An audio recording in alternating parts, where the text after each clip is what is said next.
mu bukwe bw'Ikana yakoze ibyo abantu bari bamutumiyemo, ariko muri aka kanya niwe uje kudutabara. Turi mu bukwe bwe, nibagirira neza abamutumiye mu bukwe bwabo, yabuzwa n'iki kugirira neza abo yatumiye mu bukwe bwe? Imana igendane na buri wese uri ahangaha. Murahirwa, muri abanyamugisha, murahiriwe. Ijambo ry'Imana ridutunge, ritubesheho kandi ritwomore ibikomere by'umutima, ritwomore kuri roho, ritwomore ku mubiri, mu marangamutima yacu. Yesu tumutumire. Umubyeyi Bikira Mariya aradusabira.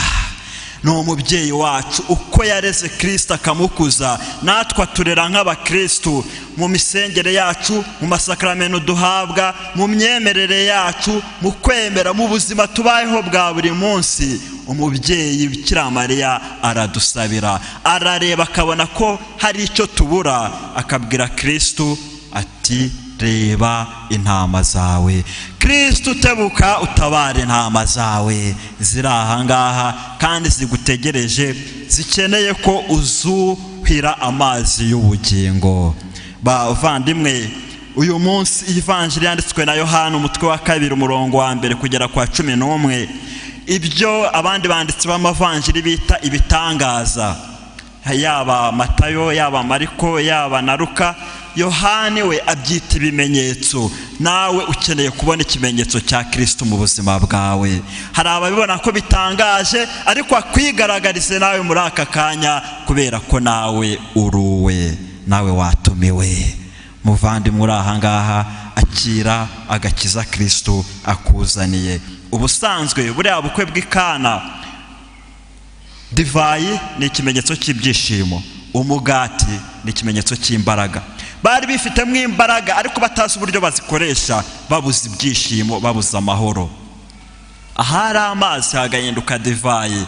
Ni ukuvuga ngo aho bari bashobewe, Kristo yarabisobanuye. Nawe ibyawe bisobanure muri aka kanya, nawe ibyawe bisobanurwe na Kristo, kubera ko arakuzi.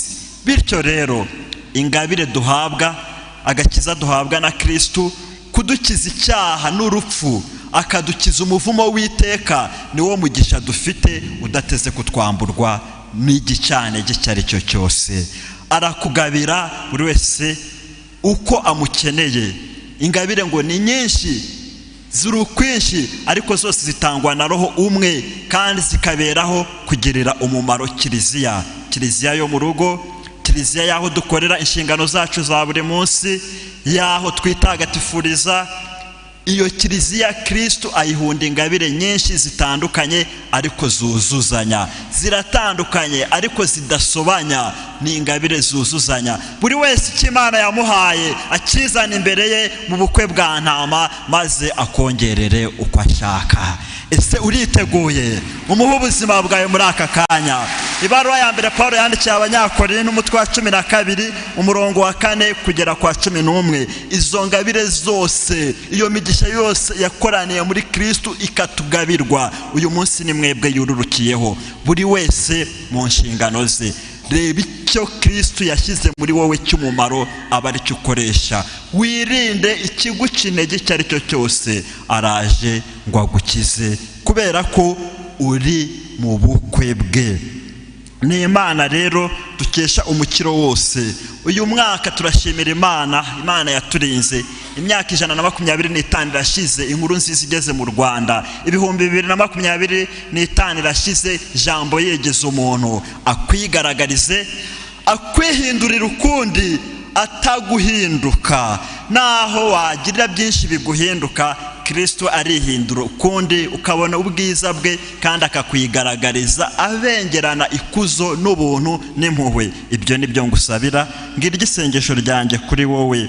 Dukomeze rero dusabirane, dusabira kiliziya, dusabira igihugu, dusabira isi yose, kugira ngo Imana nyir'ubuzima, Imana yihariye ibyacu byose, natwe ikabitwihariye turi abayo, ntigire ikituburana, kandi natwe nidukene, twebwe abayikeneye, ize ituramize ubuntu bwayo. bavandimwe, ububasha buri wese Imana yamuhaye nabukoreshe muri aka kanya.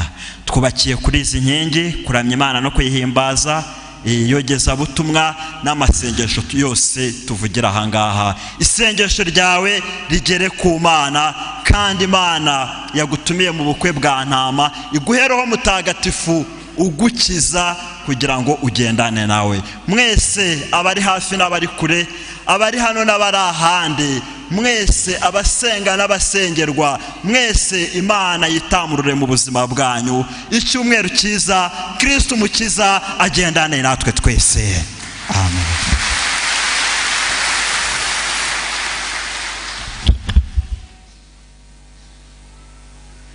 Twese rero turabyemera kandi turahamya ko Kristo ari umwana w'Imana wigize umuntu ngo aze kudukiza.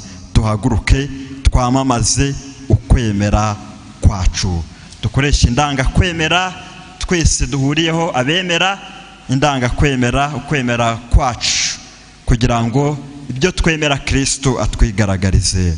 Nemera Imana imwe, Data ushobora byose, waremye ijuru n'isi, ibiboneka n'ibitaboneka.